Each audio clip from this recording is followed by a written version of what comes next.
Inventing it for the 21st century. I wonder what that's going to look like.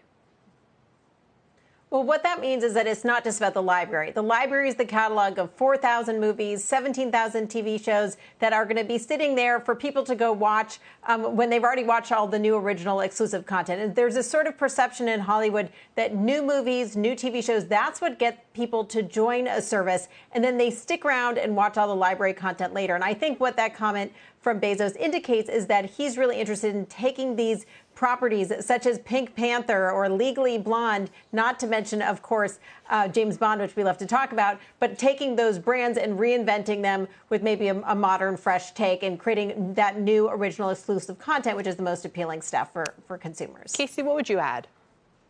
Look, I would look at this in the context of retention, right? The big advantage that this gives Amazon is now when it comes for your Prime renewal, you have one fewer reason to churn, right? Maybe there's a new Bond movie coming out, or maybe they're rebooting the Pink Panther. So my guess is that Amazon is looking at this as a way to keep those Prime subscribers from churning. Bob? Yeah, this is a battle for global streaming supremacy.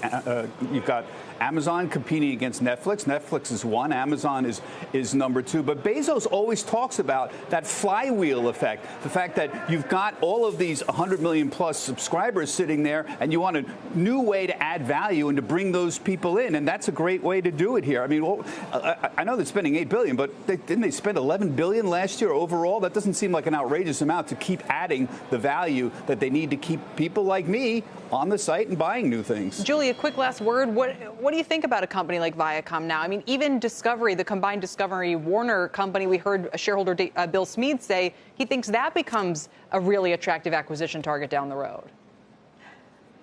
Well, yeah, so there's been some speculation that that combined company would be a potential acquisition target, maybe even for the likes of CNBC's parent company, NBC Universal.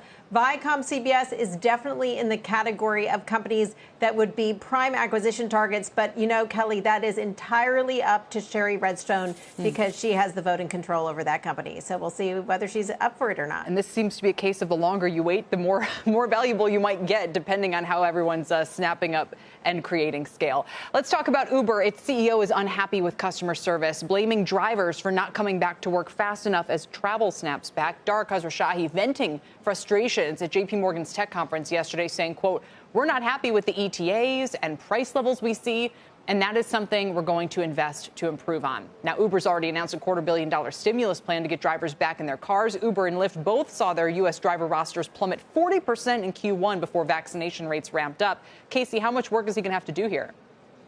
I think he is going to have to do a lot of work. But, I mean, look, he has a basic supply and demand problem, right? Most people or fewer people have been taking Ubers over the past year. I do think that they're going to start to creep back out there. But if Dara wants to get more drivers on the road, he's going to have to pay them. And they say that they are going to incentivize them. But, look, we've seen this before, right? This is how ride-sharing platforms get drivers on the road. They pay them more than they were doing before. It's time to do it again. What about price, Bob? Because anecdotally, some Uber drivers that I know are saying they were excited about the return of surge pricing and some of those really lucrative times that itself could help draw drivers back into the pool. But I'm not sure if the CEO is trying to say that he's focused on actually keeping price down to attract customers, which could maybe repel drivers. Yeah, I'm happy the drivers are happy. That's good for them and good to make money. But the horror stories are true. I'm spending $20 to $30 for Uber rides that are 10 minutes for the last month or two. I mean, that's twice what it used to be easily.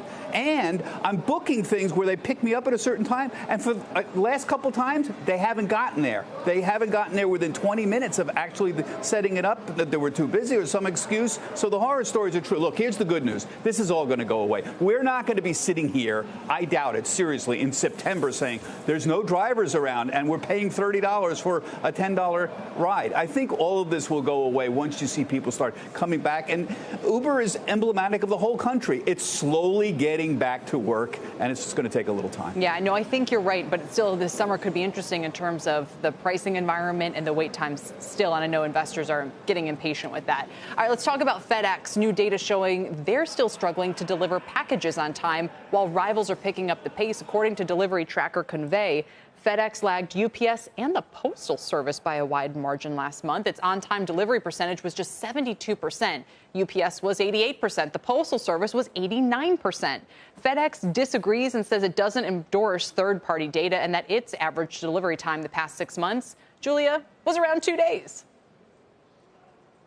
Well, look, FedEx's business has been booming. I believe in December, the company had its highest ever monthly revenue and operating profit. I think the thing for FedEx is that its reputation is everything. If you have to wonder whether FedEx is going to show up on time, then it starts to undermine that real brand equity that FedEx has there. So I think that they want to make sure to tamp down on those reports saying it didn't come from them. But this is a company that has certainly benefited from the pandemic. And exactly the cascade of e-commerce, Casey, that it seems in the new normal is, we're going back and forth between the things like Clorox that are maybe facing that post-pandemic cliff and things like e-commerce that seem to be on more of a permanently higher plateau.